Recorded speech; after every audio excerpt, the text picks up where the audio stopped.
Most welcome my student. How are you? Fine. Thank you. आज हम लोग बहुत ही बेहतरीन बिंदु पर चर्चा करने वाले हैं, जिसको रसायन विज्ञान एरोमेटिक केमिस्ट्री की रीढ़ की हड्डी माना जाता है। एरोमेटिक यौगिकों का जब हम अध्ययन करते हैं तो ये शब्द बार बार आपके प्रयोग में आते हैं। वो शब्द क्या है? आर्थो, मेटा एवं पैरा पोजीशन। स्टूडेंट बहुत ज़्यादा कंफ्यूज होते हैं कि ये लिख दिया जाता आर्थो, पैरा, मेटा, लेकिन इसके बारे में जानकारी उन्हें नहीं रहती। तो पहले हम चाहेंगे कि एक बेहतरीन इंस्ट्रूमेंट और एरोमेटिक केमिस्ट्री, आप लोग इसको जो है नोट कर लीजिए कि एरोमेटिक केमिस्ट्री में इसका बार बार प्रयोग होगा। आइए देखते हैं। आप लोग बेंजीन की आणविक रचना पढ़े हैं। अणुसूत्र क्या होता है? C6H6। बेंजीन के अणु में 6 कार्बन और 6 हाइड्रोजन होते हैं और हेक्सागोनल स्ट्रक्चर होता है। इस तरह से हेक्सागोनल स्ट्रक्चर, और प्रत्येक एंगल पर एक कार्बन होता है। तो 6 कार्बन मिल करके क्या करते हैं? रिंग बनाते हैं, और प्रत्येक कार्बन पर एक एक हाइड्रोजन होता है। यही बेंजीन की स्केलेटन वलय रचना है, ये इसका ढांचा है। लेकिन एक चीज छूट रहा है। बेंजीन के रिंग में अल्टरनेट डबल बॉन्ड भी होते हैं। बेंजीन का प्रत्येक कार्बन परमाणु कैसा होता है? sp2 संकरित होता है। sp2 संकरित होता है। अब यहां देखो, इसकी हेक्सागोनल रचना है। प्रत्येक कोण पर एक कार्बन और एक हाइड्रोजन है, और अल्टरनेट डबल बॉन्ड है, यानी double bond, single bond, double bond, single bond, double bond, single bond, alternate double bond होते हैं। तो ये मॉलिक्यूलर स्ट्रक्चर किसका है? बेंजीन का है। किसका है? बेंजीन का है। इसको सिंपली हम लोग प्रेजेंट करते हैं तो बार बार ऐसे CH लिखने में बहुत ज्यादा प्रॉब्लम होता है, ट्रबल होता है। सिंपली हम लोग जो है ऐसे हेक्सागोनल स्ट्रक्चर से बेंजीन को प्रेजेंट कर देते हैं और अल्टरनेट डबल बॉन्ड दिखा देते हैं, और अपने ब्रेन में रखते हैं कि प्रत्येक कोण पर एक कार्बन एक हाइड्रोजन है, जो बार बार लिखा नहीं जाता, और अल्टरनेट क्या होते हैं? डबल बॉन्ड होते हैं। एक रचना ये, और दूसरा इसी का रचना आप लोगों को कई बार मैं बता चुका हूं कि केक्यूले रचना 2 प्रकार से प्रेजेंट की जाती है। ये बेंजीन की 2 रचना केक्यूले द्वारा दिया गया था। इलेक्ट्रॉनिक डिलोकेलाइजेशन के कारण, रोटेशन के कारण ये 2 रचनाएं बनती है। आपको रेजोनेंस वाले में भी इसको पढ़ाए हैं कि रेजोनेंस वाले में, और फिर जब बेंजीन की आणविक रचना आप लोगों को पढ़ाएंगे तो उस समय जो है ये चर्चा चलेगी कि कैसे ये पाई बॉन्ड बनते हैं और कैसे ये दोनों केक्यूले रचनाएं बनती हैं। तो ये क्या है बेटा?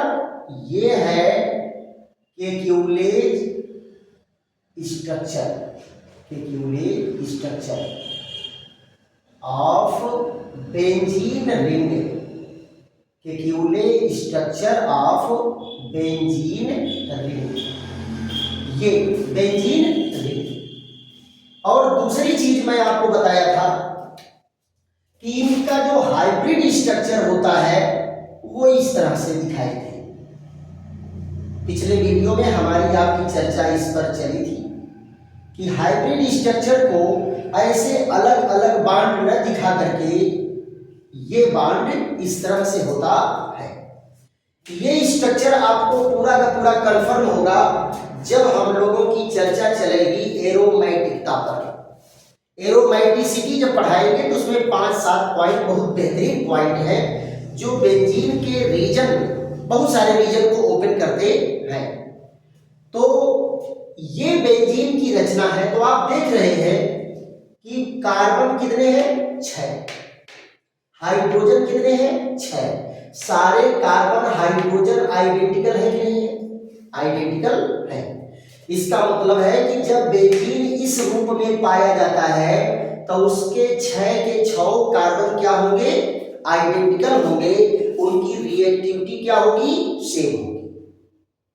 वो सेम प्रॉपर्टी से रिएक्शन करेंगे। जैसे ये कार्बन रिएक्शन करेगा वैसे ये भी करेगा, वैसे ये भी करेगा, वैसे ये भी करेगा। All carbon atoms are identical with each other. सारे कार्बन परमाणु एक दूसरे के क्या है? आइडेंटिकल है। लेकिन कंडीशन ये बनती है कि संयोग से अगर मान लो बेंजीन रिंग के किसी कार्बन परमाणु पर कोई परमाणु या परमाणु समूह जुड़ जाए तब सारे कार्बन जो है आइडेंटिकल नहीं रह जाते हैं। उनके बिहेव में, उनके नेचर में डिफरेंस क्रिएट हो जाता है। आइए देखते हैं। जैसे बेंजीन की रिंग पर किसी भी कार्बन पर एक कोई दूसरा परमाणु या परमाणु समूह जुड़ जाए। जैसे मान लो इस कार्बन पर जुड़ गया यक्स। कौन जुड़ गया? यक्स। कौनो हाइड्रोजन मान लो, X means hydrogen, fluorine, chlorine, bromine, iodine कौनो जुड़ सकता है। ऐसे कंडीशन में अब ये सारे carbon, remaining carbon atoms are not identical, there are different nature and positions are also named as ortho, meta and para. इनके नाम भी क्या पड़ जाएंगे? अब इनका नाम ऑर्थो, पैरा, मेटा पड़ेगा। ध्यान दो। ऑर्थो पोजीशन क्या है? इस समूह, यह समूह जिस कार्बन पर जुड़ा है उस कार्बन के एडजेसेंट दोनों ओर के फर्स्ट कार्बन, ये क्या कहलाते हैं? ऑर्थो। क्या कहलाएगा बेटा? ऑर्थो। इसको कैसे डिनोट करते हैं? ओ से। कैसे डिनोट करते हैं? ओ से। तो एक ऑर्थो उधर है तो एक ऑर्थो इधर भी है, राइट। फिर दोनों ओर का दूसरा कार्बन परमाणु, दोनों ओर का दूसरा कार्बन परमाणु, ये क्या कहलाता है बेटा? मेटा। यानी मेटा को कैसे डिनोट करते हैं? यम से। मेटा को किससे डिनोट करते हैं? यम से। यहां देखो, ये क्या है? मेटा। और दोनों ओर का तीसरा कार्बन परमाणु, 1 2 3, 1 2 3, दोनों ओर का तीसरा कार्बन परमाणु, ये कहलाता है para position. Para position, right. तो अब आपको दिख रहा है कि ऐसे कंडीशन में, इस कंडीशन में सब आइडेंटिकल थे लेकिन इस कंडीशन में अब इनके नाम बदल गए। देखो बेटा, आपको क्या दिख रहा है? 2 ऑर्थो नजर आ रहे हैं, 2 मेटा नजर आ रहे हैं और एक पैरा पोजीशन नजर आ रहा है। लेकिन आप जरा ध्यान दो, अगर कहोगे एक पैरा पोजीशन है तो ये बेईमानी हो जाएगी। ईमानदारी की बात जरा सोचो। अगर ये पैरा है तो अगर यही यक्स जो है यहां जुड़ा होता तो ये भी तो पैरा होता। यानी ये दोनों पोजीशन क्या है? पैरा है। ये दोनों पोजीशन ऑर्थो, ये दोनों पोजीशन मेटा। तो क्या कहोगे? सिंपली आप क्या कहेंगे? पहला ऑर्थो पोजीशन, ऑर्थो कितने हैं? 2। दूसरा मेटा कितने हैं? 2। और पैरा कितने हैं? पैरा कितना है? 1। ये आपका आर्थो पैरा मेटा पोजीशन हो गए। कब? जब कोई परमाणु या परमाणु समूह बेंजीन वलय के किसी कार्बन परमाणु से जुड़ा होगा तब। ए बेटा, वलय मीन्स रिंग होता है जी, हिंदी में वलय है, तो इसका मतलब मत जानना कि ये क्या हो गया। इंग्लिश मीडियम वाले भैया रिंग जान लो, ये क्या है? रिंग स्ट्रक्चर है। अब एक बहुत बेहतरीन टॉपिक बेटा इसमें आता है कि कौन से कुछ ऐसे समूह होते हैं जो यहीं बैठ करके, एक्स की जगह पर बैठ करके आने वाले इलेक्ट्रोफाइल को कहेंगे कि तुम आर्थो और पैरा पर जुड़ो। अब कुछ ऐसे परमाणु या परमाणु समूह हैं जो यहीं बैठ करके कहेंगे कि ना ना ना ना ना, तुम आर्थो पैरा पर नहीं जुड़ सकते, तुम मेटा पर खाली जाकर के जुड़ोगे। तो कौन से समूह किस प्रकार के निर्देश देते हैं, इनको हम लोग पढ़ लेते हैं। तो इसकी दो हेडिंग देखो बेहतरीन बनती है। पहली हेडिंग क्या है? पहली है आर्थो पैरा, आर्थो पैरा निर्देशक, आर्थो पैरा निर्देशक समूह, आर्थो पैरा निर्देशक समूह। इसको बेटा अंग्रेजी में कहते हैं ortho para, ortho para directing group, ortho para directing group. और दूसरा क्या होता है? दूसरा होता है मेटा डायरेक्टिंग ग्रुप, मेटा निर्देशक समूह, मेटा निर्देशक समूह। मेटा निर्देशक समूह क्या कहलाएगा? Meta directing group, Meta directing group कहलाएगा, मेटा डायरेक्टिंग ग्रुप। तो दोनों को हमें अलग अलग पढ़ना है। तो ये आप लोग जो है ये स्क्रीनशॉट ले लीजिए। और एक बेटा मेरा ग्रेट एडवाइस है आप लोगों के लिए कि जब भी आप क्लास पढ़ने बैठो तो नोट और डायरी कलम लेके बैठो। अगर नोट कलम डायरी आपके पास नहीं है तो ये सारी की सारी पढ़ाई हुई चीज हवा हवाई हो जाएगा, ब्रेन के ऊपर से निकल जाएगा। और आप जानते हो बेटा, भूलना मानव की प्रवृत्ति होती है। आप नहीं, सभी लोग जितनी बातें पढ़ेंगे, अगर 100 बात को पढ़ेंगे तो केवल 10 बातें ही उनके दिमाग में रहेंगी। लेकिन यह है कि अगर आप कंटिन्यू रोज 100 बातों के बारे में नॉलेज ले रहे हो, सभी विषय से मिला करके, केवल केमिस्ट्री से नहीं, या किसी भी क्षेत्र से 100 बातें अगर जा रही हैं तो 10 बातें अगर ब्रेन में रुकेंगी तो आप कंटिन्यूटी अगर बनाए हो तो जरा सोचो कितना नॉलेज हो जाएगा तुम्हारे ब्रेन में, है कि नहीं? और अगर सारा का सारा पढ़े और याद होता गया तो एक दिन तो ब्रेन ही जो है ब्लास्ट कर जाएगा, है ना? इसलिए ब्रेन को ब्लास्ट नहीं करना है। आप चिंता मत करना कि आप पढ़ते हो तो आपको भूल जाता है, सर मैं क्या करूं, how to do, what to do, ये सारी चीजें चिंता करने की जरूरत नहीं। सभी लोग भूलते हैं, हम भी पढ़ते थे भूलते थे, ऐसा थोड़ा है। भूलना मानव की प्रवृत्ति है, बट कंटिन्यूटी होनी चाहिए। और स्टडी, तुम्हारी स्टडी में कंटिन्यूटी होनी चाहिए। तो हमेशा क्या है, कॉपी कलम डायरी ले करके बैठिए और एक एक पॉइंट को नोट करते चलिए, जिससे कि अगर भूल जाएगा तो फिर दोबारा रिपीट करने के लिए डायरी खोल लीजिए। अन्य डायरी खोलो तो भैया वीडियो ही दोबारा देखो, वीडियो दोबारा देखो, लेकिन नोट बनाइए। चलिए स्क्रीनशॉट ले लीजिए इसका। तो पहला हेडिंग हम लोग क्या है, आर्थो पैरा निर्देशक समूह। आर्थो पैरा निर्देशक समूह बेटा कौन होते हैं?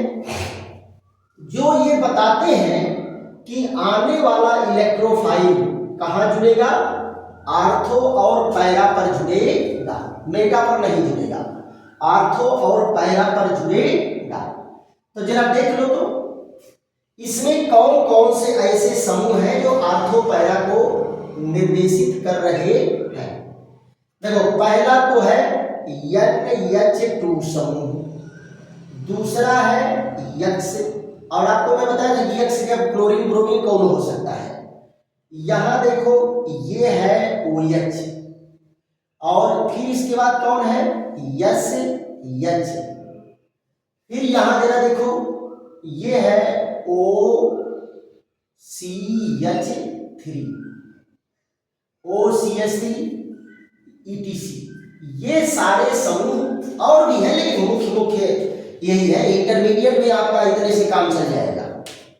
क्यों? क्योंकि हेलो एरिन है, फिनाल है, एडिनिन है, ये कंपाउंड आपको पढ़ने और डिटेल में पढ़ाएंगे बेटा, घबराना मत। केवल धैर्य धारण करके आप रहो और आपको इंटरमीडिएट टॉप करने भर को पढ़ा देंगे। यू मान लो इंटरमीडिएट यूपी बोर्ड में आप लोग 67, 68, 69 और जा सकते हो, इसमें कहीं कोई दो राय नहीं है, बशर्ते भाई मेहनत करके पढ़ना पड़ेगा। देखो इसमें से एक समूह को हम लेकर के बताते हैं कि ये कैसे आर्थो पैरा डायरेक्टिंग ग्रुप है। देखो बेटा ये है बेंजीन रिंग और अल्टरनेट डबल बॉन्ड। याद करो आप लोगों को मेसोमेरिक इफेक्ट में पढ़ाया था, तो यहां कौन सा प्रभाव पड़ेगा? मेसोमेरिक प्रभाव पड़ेगा। इस चैप्टर में जो भी चीजें पढ़ाई जा रही हैं सब आपके टूल्स हैं, सब इंस्ट्रूमेंट हैं। इसी इंस्ट्रूमेंट और रिंच और सलाई रिंच और पेचकस से आगे जो केमिस्ट्री है उसको तुम लोग खोलोगे। ये सब जो है इंस्ट्रूमेंट है, इसलिए इनको एक एक करके पढ़ करके आपको दिमाग में फीड कर लेना है। अब जरा देखो मेसोमेरिक प्रभाव के कारण उसके पहले क्या पड़ेगा? Inductive effect. तो थोड़ा सा इस पर क्या गया? Negative charge. कार्बन पर क्या गया? थोड़ा सा पॉजिटिव। और जैसे ही पॉजिटिव चार्ज आया ये मेसोमेरिक प्रभाव के कारण अटैक करके क्या बनाएगा? Double bond. और जैसे ही 5 बॉन्ड बनेगा एक बॉन्ड टूट गया, तो इलेक्ट्रॉन कहाँ चला गया? आर्थो पोजीशन पर। इलेक्ट्रॉन कहाँ चला गया? आर्थो पोजीशन पर। यहां क्या बन गया? Double bond. अब देखो बेटा इस पर कौन सा चार्ज आएगा? धन आवेश। इसीलिए कहा था कि धनात्मक मेसोमेरिक प्रभाव पड़ता है। अब जरा ध्यान दो, अगर ये इलेक्ट्रॉन इधर देके बॉन्ड बनाएगा तो टूट के पहले पोजीशन में चला गया। फिर अगर ये इधर बॉन्ड बनाएगा तो टूट के इधर चला गया। ये देखो स्ट्रक्चर क्या बन जाएगा? अब की बार इलेक्ट्रॉन कहाँ गए? पैरा पोजीशन पर। अब तो आर्थो पैरा पोजीशन पर कंफ्यूजन नहीं है, नहीं कंफ्यूजन होना चाहिए। ये देखो डबल बॉन्ड इधर, डबल बॉन्ड इधर, ये इधर गया तो ये पोजीशन में आ गया, इधर बॉन्ड बनाया तो ये टूट के यहां चला गया।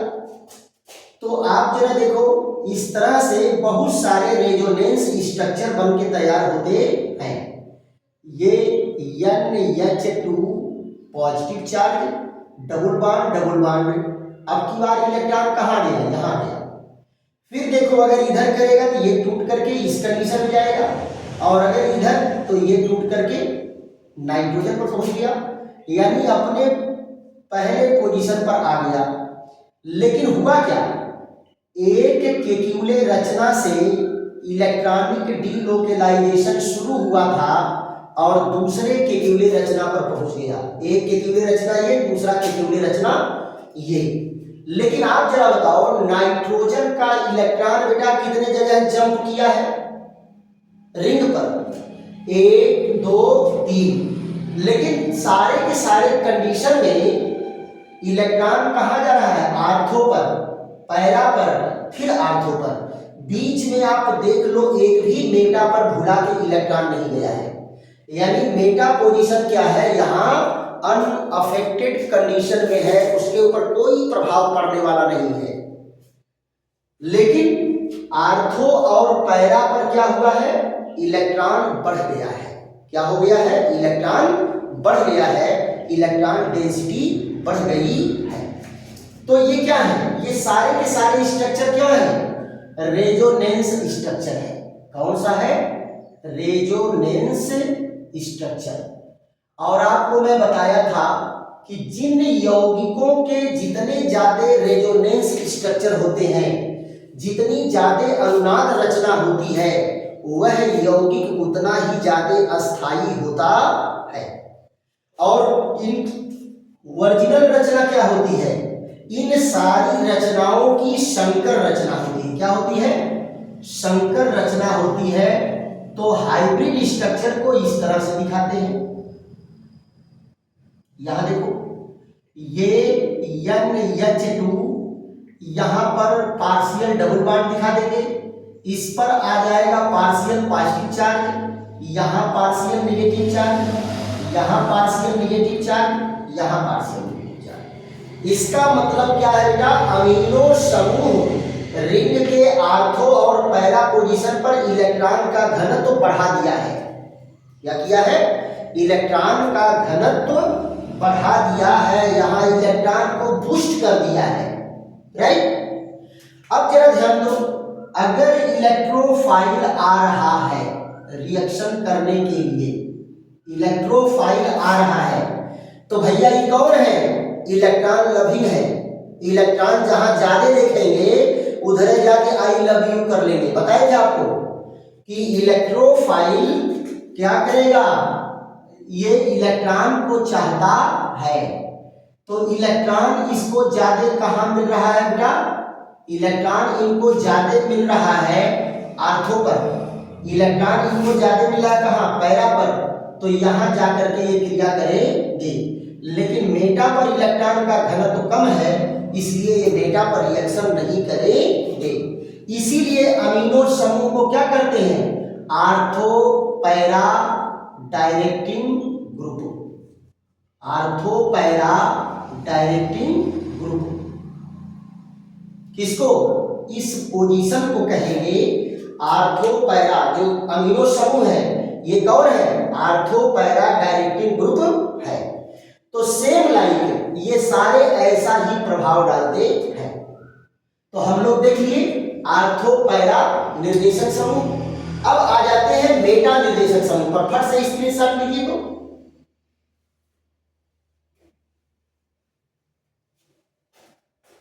मेटा निर्देशक समूह, मेटा निर्देशक समूह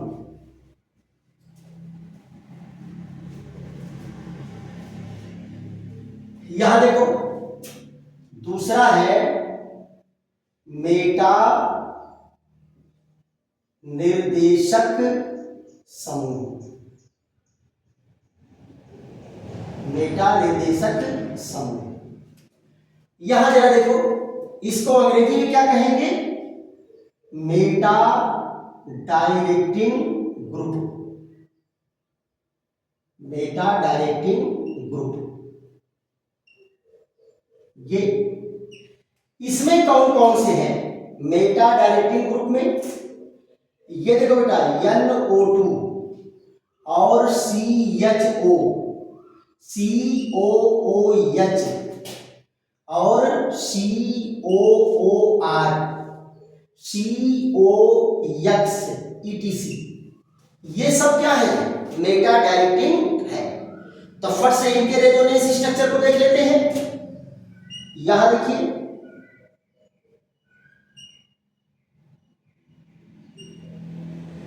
मान लो इसमें एल्डो समूह लगा है। कौन सा समूह लगा है? एल्डो समूह। तो एल्डो समूह में क्या होता है? कार्बन और ऑक्सीजन में सबसे ज्यादा विद्युत ऋणीय कौन है? ऑक्सीजन। तो ये बॉन्डिंग इलेक्ट्रॉन को ऑक्सीजन लेकर के अपनी ओर खींच लेता है, तो कार्बन पर क्या जाता है? धनावेश। इस तरह से रचना बन जाती है। इस पर आ गया ऋण आवेश और इस पर आ गया धनावेश। ये और आपको क्या मैं बताया था? अगर ये वापस लेगा तो ये फिर कहां चला जाएगा? बताए थे कि धन आवेश अगर अल्टरनेट डबल बॉन्ड की चेन से जुड़ा है तो ये डबल बॉन्ड को क्या करता है? एक स्थान पीछे खींचता है, एक स्थान पीछे खींचता है। तो अब की बार जो धनावेश था कार्बन का, वो किसके पास आ गया? कार्बन का धनावेश आ गया आर्थो पोजीशन पर, यहां आ गया, यहां डबल बॉन्ड, यहां डबल बॉन्ड। देखो सिंगल बॉन्ड और डबल बॉन्ड इधर भी है, सिंगल बॉन्ड और डबल बॉन्ड इधर भी है। इधर से खींचेगा तो ये रचना और इधर से खींचेगा तो ये रचना बनेगी आगे की। यहां देखो carbon to carbon double bond H, यहां डबल बॉन्ड, यहां डबल बॉन्ड, धनावेश कहां गया, पैरा पोजीशन पर। फिर देखो इधर से खींचेगा तो ये रचना बनेगी, इधर से खींचेगा तो ये आगे की रचना बनेगी। अब की बार फिर धनावेश कहां गया, अब की बार फिर धनावेश गया आर्थो पोजीशन पर। यहां देखो डबल बॉन्ड डबल बॉन्ड और धनावेश कहां गया, आर्थो पर। फिर देखो सिंगल बार डबल, सिंगल बार डबल, इधर से खींचेगा तो ये रचना और इधर से खींचा तो ये इलेक्ट्रॉन दे करके इनको अपने पहले पोजीशन में ले देते हैं। ये देखो यहां double bond H, double bond double bond double bond, फिर वही कहानी जो है यहां से यहां तक चलती रहेगी। तो ये सारे स्ट्रक्चर क्या है बेटा, रेजोनेंस स्ट्रक्चर है। क्या है, रेजोनेंस स्ट्रक्चर।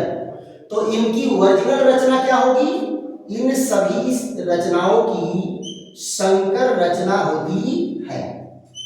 जरा देखो तो इनके संकर स्ट्रक्चर कैसे दिखाएंगे, सी डबल बॉन्ड ओ और यहां ये देखो बेटा क्या हुआ इसमें, इस ऑक्सीजन पर पार्शियल नेगेटिव चार्ज, बाकी पार्शियल पॉजिटिव चार्ज यहां, पार्शियल पॉजिटिव चार्ज यहां और पार्शियल पॉजिटिव चार्ज यहां।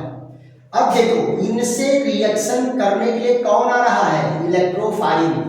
तो इलेक्ट्रोफाइल पर कैसा चार्ज है, इलेक्ट्रोफाइल पर कैसा चार्ज है, धनावेश।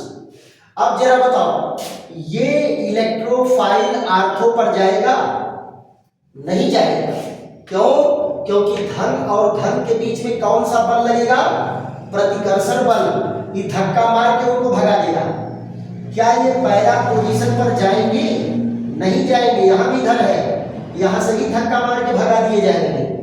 तो ये जाएगा कहां बेटा, ये जाएगा मेटा पोजीशन पर, कि यहां इलेक्ट्रॉन कम हो गया तो यहां इलेक्ट्रॉन ज्यादा होगा, तो ये जाकर कहां जुड़ेगा, मेटा पोजीशन पर। सो एल्डो समूह क्या है, मेटा डायरेक्टिंग ग्रुप। ये एल्डो समूह क्या है, मेटा डायरेक्टिंग ग्रुप है, राइट, मेटा डायरेक्टिंग ग्रुप। ऐसे ही सारे समूह प्रभाव डालेंगे, सारे समूह प्रभाव डालेंगे।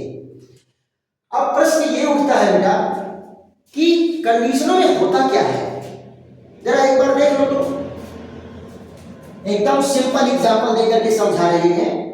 ये सारे पोजीशन है नॉर्मल कंडीशन के। ये कौन है, आर्थो, मेटा और पैरा। ये इलेक्ट्रॉन डेंसिटी है, ये क्या है, इलेक्ट्रॉन डेंसिटी। इलेक्ट्रॉन डेंसिटी है सबकी बराबर है, सभी कार्बन की बराबर है। कब, जब बेंजीन पर कोनो लगा हुआ नहीं समूह, तो कोई समूह नहीं लगा है, तो ये कंडीशन है नॉर्मल कंडीशन। अब जरा ध्यान दो, जब इस पर आर्थो पैरा डायरेक्टिंग ग्रुप लग जाता है तो ये क्या करता है, ये आर्थो और पैरा पर इलेक्ट्रॉन की डेंसिटी को बढ़ा दिया। आर्थो, मेटा, पैरा, आर्थो और पैरा पर इलेक्ट्रॉन डेंसिटी क्या किया, बढ़ा दिया। तो लेकिन मेटा पर क्या है, कोई प्रभाव नहीं पड़ा, मेटा पर कोई प्रभाव नहीं पड़ा। आर्थो पैरा की इलेक्ट्रॉन डेंसिटी बढ़ गई तो आने वाला इलेक्ट्रोफाइल आर्थो पैरा पर जुड़ने लगा, क्योंकि उसे ज्यादा इलेक्ट्रॉन चाहिए। तीसरी कंडीशन क्या है, यहां देखो ये है मेटा पोजीशन, और ये देखो क्या करेगा, आर्थो और पैरा पर इलेक्ट्रॉन की डेंसिटी को घटा दिया। ये देखो मेटा यहां भी अनअफेक्टेड है। ये देखिए ये क्या है, इलेक्ट्रॉन डेंसिटी, इलेक्ट्रॉन डेंसिटी। तो ये कंडीशन क्या है, नॉर्मल कंडीशन है। ये कंडीशन क्या है, नॉर्मल। और ये कौन है, ortho para directing. Ortho para directing में क्या हो गया, आर्थो और पैरा का इलेक्ट्रॉन घनत्व बढ़ गया। और ये कौन है, मेटा डायरेक्टिन। मेटा डायरेक्टिन में क्या हो गया, मेटा डायरेक्टिन में आर्थो पैरा का इलेक्ट्रॉन का घनत्व घट गया, तो मेटा वाला अपने मन में बढ़ गया। तो दोनों कंडीशन में देख रहे बेटा, मेटा पर कोई प्रभाव नहीं पड़ रहा है। आर्थो पैरा का बढ़ा तो मेटा का घट गया, आर्थो पैरा का घटा तो मेटा का बढ़ गया। यही चीजें होती हैं, यानी ये जो प्रभाव पड़ता है ये मेटा दोनों कंडीशन में अप्रभावित होता है। Thank you. फिर हम लोग मिलते हैं अगले बेहतरीन वीडियो में। और बेटा अगर वीडियो अच्छा लग रहा हो तो क्या करना है, धूम के मचाओ ने, लाइक करो, शेयर करो और क्या करो, खूब सब्सक्राइब करो। और आप लोगों का सपोर्ट, बेहतरीन वीडियो आपको लेकर के मैं आऊंगा, ये मेरी शर्त है आपके साथ। धन्यवाद, थैंक यू।